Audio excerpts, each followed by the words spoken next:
ಹೋಗಬಾರ್ದು. ಎಲ್ಲ ತರಕಾರಿಗಳಾಗಲಿ, ದೋಸೆ ಆಗಲಿ, ಚಪಾತಿ ಆಗಲಿ ಅವನಿಗೆ ಹಾಕ್ಕೊಡ್ತೀನಿ, ನೀನೇ ತಿನ್ನು ಅಂತ. ಬಾಯ್ ಅಮ್ಮ. ಬಾಯ್ ಬಾಯ್. ಹೋಗ್ಬರ್ತೀನಿ ಆಯಿತಾ.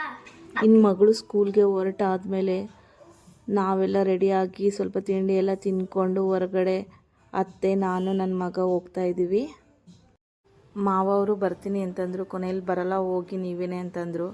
ಅತ್ತೆ ಅದಕ್ಕೆ ಬೇಡ ಬಾ, ಅವರು ಬರೋದು ಬೇಡ, ಏನು ತಗೊಳಕ್ಕೆ ಬಿಡಲ್ಲ ಅಂತಂದರು. 100ಕ್ಕೆ 100 ನಿಜ ಅದು. ನಮ್ಮ ಮನೆಯವರಾಗಲಿ ಮಾವ ಅವರು ಆಗಲಿ ಅಷ್ಟೇ, ಏನು ತಗೊಳಕ್ಕೆ ಬಿಡಲ್ಲ ಅಲ್ಲಿ. ಇನ್ನು ನನ್ನ ಮಗ ಅಂತೂ ನಿಂತ್ಕೊಬಿಟ್ಟಿದ್ದಾನೆ, ಅದು ಕೊಡಿಸೋವರೆಗೂ ಬಿಡಲ್ಲ ಅವನು. ತಗೋ, ಮನೆಗೆ ಹೋಗೋಣ ಅದು ತಗೋ ಅಂತ.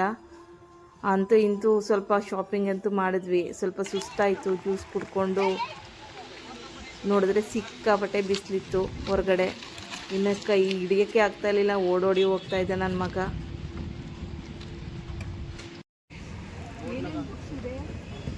ಇನ್ನು ಬುಕ್ಸ್ ಅಂಗಡಿ ಒಳಗಡೆ ಹೋದರೆ ಬೇಗ ಅಂತೂ ಆಚೆ ಬರಲ್ಲ ನಮ್ಮ ಅತ್ತೆಯವರು.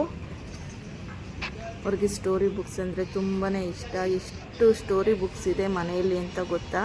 ಅದು ನೆಕ್ಸ್ಟ್ ವಿಡಿಯೋನಲ್ಲಿ ಅಪ್ಲೋಡ್ ಮಾಡ್ತೀನಿ, ಎಷ್ಟು ಸ್ಟೋರಿ ಬುಕ್ಸ್ ಇದೆ ಅಂತ. ಇನ್ನು 2 ಬುಕ್ಸ್ ಅಂತೂ ತೊಗೊಂಡ್ರವರು.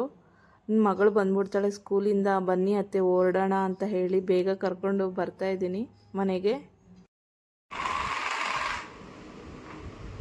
ನಾನು ಈ ವಿಡಿಯೋ ಇಲ್ಲಿಗೆ ಎಂಡ್ ಮಾಡ್ತಾಯಿದ್ದೀನಿ. ಬಾಯ್. ವಿಡಿಯೋ ಇಷ್ಟ ಆದರೆ ಲೈಕ್ ಮಾಡಿ, ಶೇರ್ ಮಾಡಿ, ಸಬ್ಸ್ಕ್ರೈಬ್ ಮಾಡಿ. ಬಾಯ್.